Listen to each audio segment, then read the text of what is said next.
one of my favorite subjects because not only because I'm a creative strategist and I'm also an entrepreneur. I would have loved it to go for half a day or a 1 day session because the time is less, and if there are interruptions, we'll not be able to communicate properly.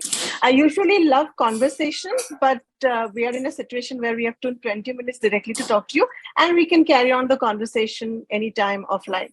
So, coming straight to the point, I have curated this presentation based not only on branding, but also from a perspective of entrepreneurs. Usually, what happens is that we are startups or entrepreneurs in a small scale, and we don't want to think like Apple, or we don't want to compare ourselves like Tata.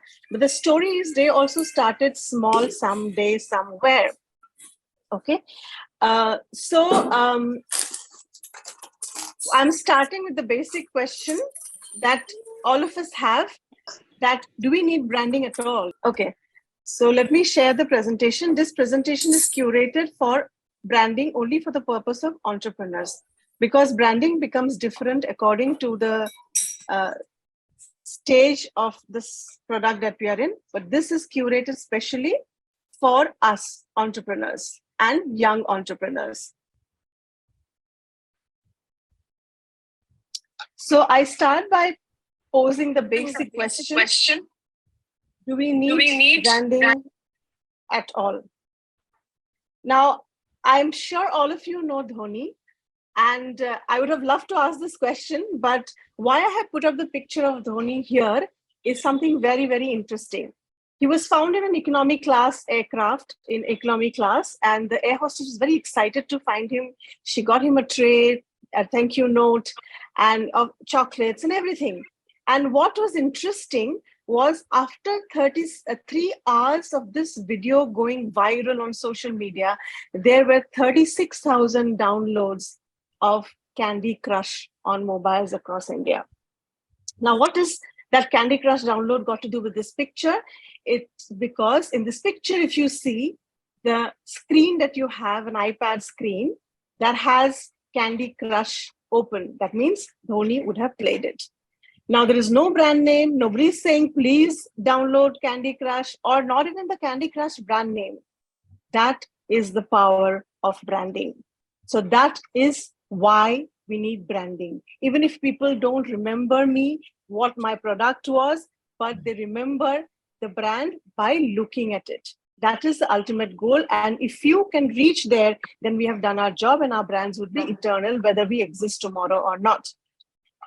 By saying that, I will go to the need to explain why this presentation is little verbatim, and I have written down things. Don't look at the slides. This is purely for the purpose that I want to give it out to y'all so that y'all can use it as a ready reckoner or a guide in your day-to-day practices. These are absolutely from the perspective of startups and young companies. Now, what does branding do? Branding helps us to establish an identity. I am Nandini Sarma. I am known for something. Jamil Akhtar is known for something. You are known for something, and your product needs to be known for something. It needs to have an identity to exist till eternity. Like the examples Jamil gave of Tata. I mean, the person who founded Tata is no longer there, right? Has gone on to generations, Aditya Birla Group, or many other companies like that. So if you want your brand to exist till eternity, you will have to establish an identity. And this identity will also be able to help you stand apart. It will help you to communicate with your consumers by telling them how you're different from your competitors. Now, you might have the best product, but if there is no awareness, it will go unnoticed and nobody will buy your product or service. So it's very, very important to create awareness about our brand. Brand building is a long process. So I'm told all of you all have created your logos, identities, and you know what to say. So I'm talking about this continuous process, which that small things that you need to do every day to reach that stage where your brand becomes eternal. Human beings are immortal, but human beings are mortal, but brands need to be immortal. So the first stage is you need to establish an identity, create an identity which differentiates you from the competitors. The second stage is you need to constantly create awareness. If you go unnoticed, despite being a wonderful product, nobody might be buying your product. Now, continuous brand building also helps you to build trust and credibility. Because everybody may not be ready to They might be very using your product, but when they see you have been doing consistent brand building, there is an automatically there is a trust that you're building with your target customers. Now, brand, when they continuously keep seeing, develops loyalty. It does emotional connection. I want to give an example because I promised of giving a lot of examples. If I suppose I'm giving my examples because I don't want to quote others, I have to go to buy a toothpaste. I insist on a Pepsodent. Now, I could buy a Colgate or anything else. Why do I insist on a Pepsodent? How chemically or how different it is to notice, it's because of my love for the brand. For detergent, I might be doing Surf Excel, somebody might be using Ariel. They're all the most same. But what actually we have with the brand is that we love the brand. We are emotionally connected. So HUL is not the brand owner of Surf Excel. People like you and me are the brand owners of Surf Excel. So if we need to reach the stage where our customers love us or our brands or our products or services unconditionally, irrationally, and emotionally. If we reach this stage, we have created great brands like Tata or any other, or Apple or anything else. Now, when you do brand building and continuously talking about your brand and reinforcing, you carve out a space in a crowded market. So you get noticed that this brand is doing. Another very, very important thing is most of the times the startups, all of us struggle with our pricing. We are not sure if, somebody is going to, our self-worths are not really high like Tata or Apple. We keep kind of debating, is this the right price? Am I overpricing myself and somebody will buy? Now, brand building enables you to create a perception that you are a better brand or a premium brand. Please remember, there is a trade-off in customers' mind. Higher the price, higher the quality. Lower the price, lower the quality. And it has been proven through experiments. So when you do consistent brand building, you're able to create that perceived value where customers are not even complaining about the price you're charging them. And another thing I want to add, which I learned very young, we are all here to make money. Making money is not a crime. Cheating or fraudulent practices might be. So we need to make money by right methods. So when you're pricing your product, you're pricing the efforts and the quality you're delivering. So you need to price it in a way that your customers see the perceived value and are ready to pay your price. Now, what happens? Another benefit of brand building is, suppose you had a chain of products which might be irrelevant in the time of COVID. Maybe I had a chain of restaurants. Now people are not going to come. What if I want to start a catering business? But if my brand was well established, this new catering business I want to start under the same brand name will pick up immediately because my customers and consumers all knew about it. So my cloud kitchen will work wonderfully if it was a restaurant brand which I had already established. So they trust our brand already, so they are ready to take on new offerings. Now, another big challenge that startups face is, acquiring talent. I mean, why should the management graduate from a top management school not go to a top company or an MNC and join me as startup? Now, what happens when you have established a strong brand, then you are able to get these talented people because they want to associate with your reputed organization that you have built. So it helps you in recruiting talent. And if they're aligned with your goals, then they are clear where you want to go and it's all clear, then they generally are motivated to perform for you.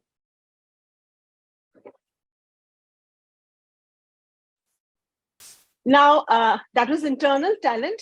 Also, you can attract investors. If I have to raise fund for my company, I want to add a business line. If it was a well-established brand, when they do Google about us or, they find us and see our past record, it is easier. It is also easier to do partnership with big names for collaborations.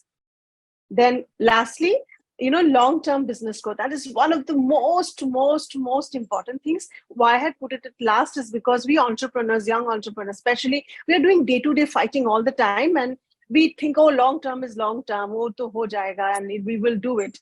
So the thing is, when you have a brand which is built on solid foundation, it contributes to sustainable business growth. with resilience, irrespective of economic challenges like COVID. Sometimes there could be a recession. Sometimes there could be many other things that, like natural calamity, but it will immediately pick up. So a well-established brand will always have consistent, getting bigger, bigger, bigger, bigger with time. So that is the compelling need. I have written it down and I'll share this slide with you. Now, what is brand building? I told you about the need for brand building. Now, what is brand building? Brand building is creating a positive, recognizable image of your product or service in the minds of the customer by what makes your product unique. You have to be consistent with what you're presenting to our target customers.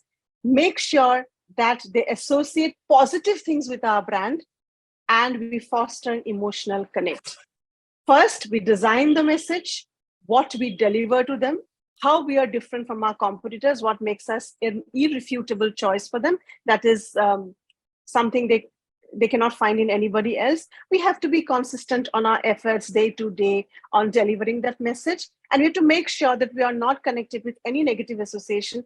Positive associations go long term. We are positively associated with, with them, and we are able to foster an emotional connect, which will build their loyalty. Now, he had talked about STP. So I have simplified STP. Jamil had talked about STP. I have simplified STP for entrepreneurs because generally we think, oh, it is very bookish and it's theoretical. But I'm coming from my own experience. I have been a brand manager for 10 years and an entrepreneur for about 13 years. So I have come from that experience and shared experience with other entrepreneurs, which I got a chance to, work with or I have studied with. So from there, I'm coming and I've kind of simplified the whole understanding for you all. These definitions you may not find in management books, but they are curated for you. So what we do is that suppose we start a restaurant. I'm taking an example. Okay, it might be a Momo corner in Bombay. Now the entire locality that I am in might be able to buy. I mean, I think that all of them are able to buy. But will all of them buy? The answer is no. Okay, so now I need to who will buy. How do I get to know? So I create segments out of all the people that are around the Momo restaurant I have opened.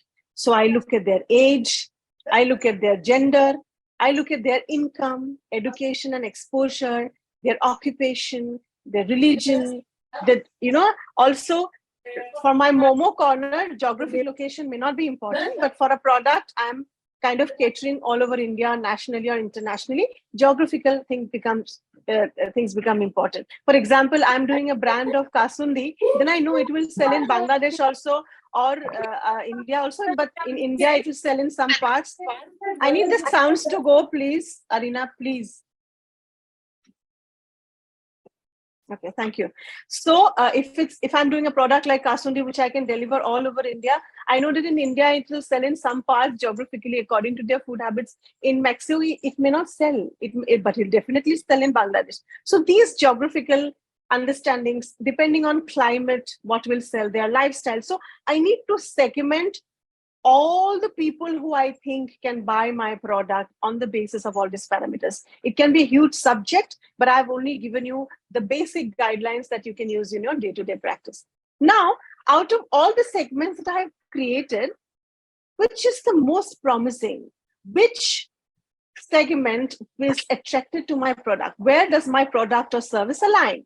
Now, if it's a Momo corner in Mumbai, Momo, restaurant in a Mumbai corner, then I would pick an audience which is young, according to age, according to income, according to their education level, and they have traveled, and I see their interest and design and target that particular market, not elderly people. I cannot change their food habit, So similarly, targeting is picking out the most promising potential customers for you all who align with your product and service.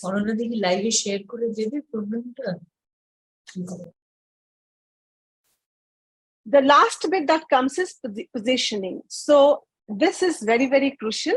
We need to create a unique and favorable perception of our product and service in the mind of our target audience. We have segmented, We have picked what is the promising audience we want to talk to. And the third most important part is creating that perception. We create a place in the mind of our potential customers, the target market. So everything that you do in marketing or even product designing that you have starts from the target market. You're not doing for the people of the world. You're doing for the people of a small world you have created by yourself, who are the most promising people to give you business. So now the job is to create a positive perception. I would share an example when I was working with Lupin. So there is something called acid peptic disorders. In this acid peptic disorders, there are various solutions that comes. Now it usually takes half an hour, 45 minutes to work. So one of the brands that we launched was rabiprazole. In Indian pharma, if you know, one molecule can be launched by 10,000 companies. So what the positioning we took was speediest. We said it works the fastest. It's a speediest PPI today. Now, any other brand of rabiprazole would have not picked that one, would work accordingly. But we picked that space first. And even now, it is considered as the speediest. When we did research with doctors, similar molecules, but they perceived Rablet as the speediest acid inhibitor than compared to others. It's not about always having a differential, it's about picking the differential and creating the differential and consistently building it in the mind of the customer. Now, where does it come from? That's why I've said you have to choose your people and the purpose of your brand, that there's the purpose that your brand is serving to these people of yours. So that's your world. So positioning, so it can happen only when you do a distinct value proposition. Is very, very crucial. So I'll go quickly to value proposition as well. It has to set you apart from all your competitors. Now, value proposition is also called a brand promise. Now, I think Uday will take you through all the basics of branding, but there is a name, there is a positioning line which says what you deliver, and there is a visual identity look. All three comprises of a good brand. Right now, I'm talking about the brand promise, the line that you write below the brand, which is the value proposition that you're offering. That is the purpose that your brand will serve to this target audience. So crafting this line is the most crucial step. You may take expert advice, but it is very, very, involve all your employees. And believe me, it's a wonderful experience. We have done it internally many times using employees, and we do a journey of many days, and then we reach that, okay, this is what we stand for and this is what we will deliver. So it's a crucial step. Secondly, it has to be very, very clear.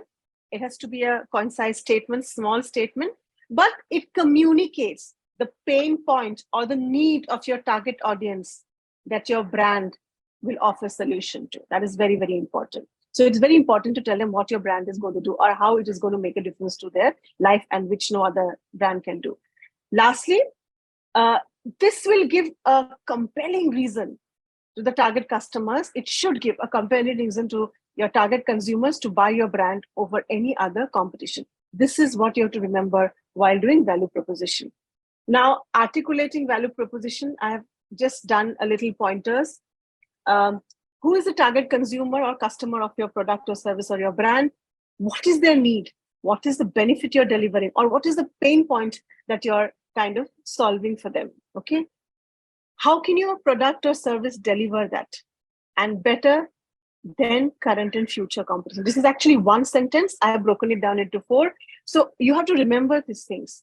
Target customers, what is the benefit or need you're offering solution to?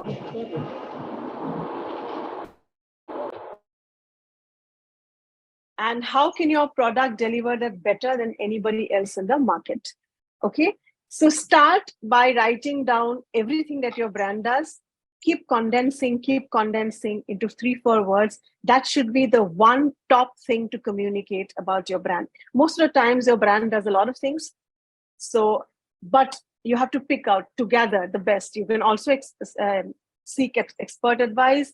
You can go to agencies. You can go to consultants. Also use your team to do it, because many brains can come up with beautiful ideas while brainstorming, which you or me would have not thought about our own brand. Please remember, shorter and simpler, the better. Now, I'll give you some examples of brand value proposition.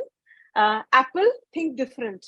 So they generally keep very broad lines. These are top. Even if you search in Google, you'll find you search multiple times from different points of time in multiple search engines, you'll still find these lines because they've worked. So they keep it usually broad because they want to add other products earlier. You may decide whether you want to be absolutely functional, like A to Z Amazon, which has A to Z of everything that you need, Amazon, or you want to be broad like Coca-Cola, say, oh, I'm delivering happiness, so open happiness. Or you want to be like Nike and say that just do it every day, where in your visuals they're very clear that you're talking about sportswear. So you have to design your line accordingly. Apple says think different. Now today, what has happened? Apple is the most valuable brand, and whatever price it charges, all the Apple followers are ready to pick it up all the time because they are able to create that difference. That if you think differently, then I'm the brand for you. Nike says if there is somebody who has persistent, who does your work every day, which includes exercising, then I'm the brand for you. Then you have a BMW, which was an old brand that said, we are the ultimate driving machine. They have not said, oh, my kilometer is better or my this is better, but they've just said in this way. So they're very interesting ways of saying. Coca-Cola has said something. FedEx is very functional. It says when it is absolutely positively has to be there overnight. That means if it is overnight delivery, it's only us and they're able to. So when you pick your line, please be careful. You should be able to deliver what you're promising. If you're unable to deliver, your brand is finished. I can give some examples of that as well, but there's shortest of time. I'm just trying to go fast. Google says organize the world's information, make it universally accessible and useful. So they're very, very functional. They're saying exactly what they want to, they're delivering to you. McDonald's had reached that stage where it has gone beyond the burger. So when you're having a burger and you love it, what you do? Oh, I'm loving it, loving it. So it has gone to the ultimate benefit a burger or a can of Coke or fries would deliver. So similarly, Tesla says accelerating world's transition to sustainable energy. So some brands are very functional because they need to be very specific about what they're delivering. So I'll not go through all the lines here. You can take a look and you'll find it on internet, but I have collated here for your help. Now, the most important thing is that, in startups, we don't have time, that kind of time, or young companies that we do it sequentially. We have to do everything together, So choosing your media, I'm coming away from branding to deliver your brand message. Choosing your media is very, very important. And please remember, one size does not fit all. So what has happened with the advent of social media and digital marketing is that we all the time are talking about, oh, I'm going to have a social media profile and I'm posting. But have you checked if that works for you at all or not? Would a morning newspaper insert will work for you better? Or just attending a few networking events in your local community will help you better? So you need to check that. So every business need to use multiple media vehicles.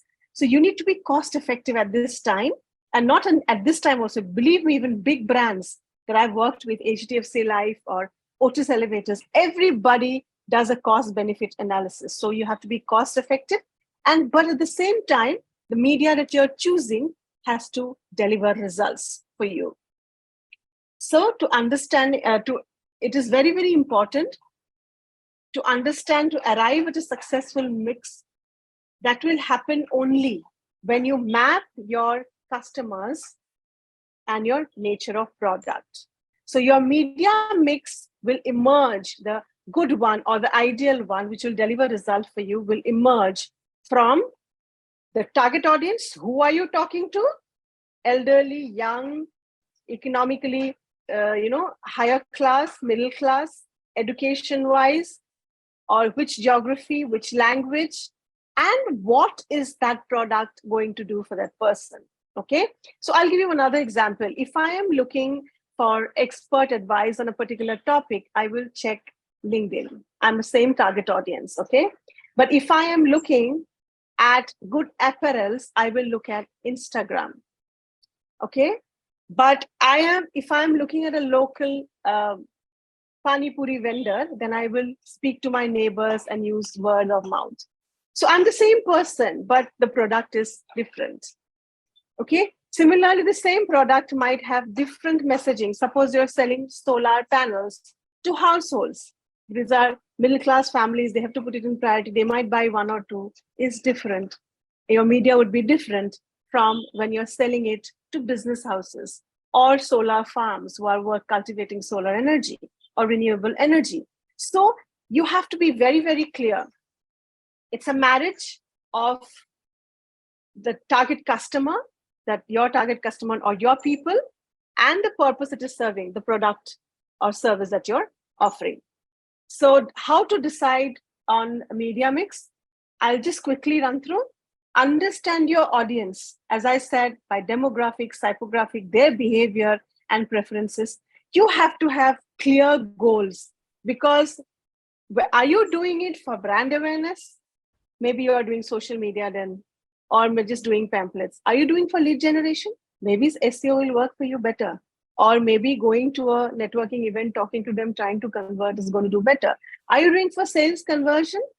Then I'll have to choose a different tool. Maybe it's the salespeople who have to go and meet them in a particular store or do activation. Similarly, you have to map the buyer's journey. Where is the buyer now? Is it in an awareness stage or purchase stage? In awareness stage, my media would be different. And the purchase stage, if that person has made up the mind, then my media would be different. Nandini. Yeah, sorry, I overshot time. I'll finish this and then I'll hand over to you. Yeah, if you can, Yeah. It'll be great. Yeah. So analyze past data, what has worked for you, and also look at what has worked for competitors through case studies. Budget allocation, please be cost effective and look at what returns you're going to get. Media research and targeting, you have to see what I've already spoken about. Align your product and audience. Sometimes 2-3 channels work better for your brand presence, so you have to do a combination. You have to always stay updated. Jamil, Arina, will you mute? I'll just go fast. You always have to stay updated with the changing trends that are there, platforms that are changing, and what are changing in consumer preferences. You have to test, refine, and be flexible, measure and optimize. And lastly, again, as you said, you can seek expert advice, but that doesn't mean you don't have to know. You have to know everything. When they're giving you advice, you know what they're giving you is the right advice. Okay, so I want to show you a few examples. How many of you have, okay, I cannot ask you questions because there's no time. I'm sure all of you know about this ice bucket challenge. It was done to promote the awareness of a particular disease in US. And this challenge is just about pouring ice cold water on yourself, or somebody else will put it. This went so viral that they not only created awareness, but they were also able to raise $220 million for research on that particular disease. Now, if you have seen Paperboard, it was a brand like us, startup, but it has done, simple things of engaging customers, like upload, picture of a boat that you have made, please hashtag it, and then whatever you're doing, some money will go to this. So this kind of engagement. So we know how Paperboard has grown and it's a brand to live. I'll just quickly show you another small example of effective branding ideas. This was actually, I had a slide on effective branding ideas, but I think I will just pass it over because the time is less. I want to show you this, finish with this ad.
क्योंकि चेहरे पर mask और 2 गज की दूरी अभी भी है बहुत जरूरी।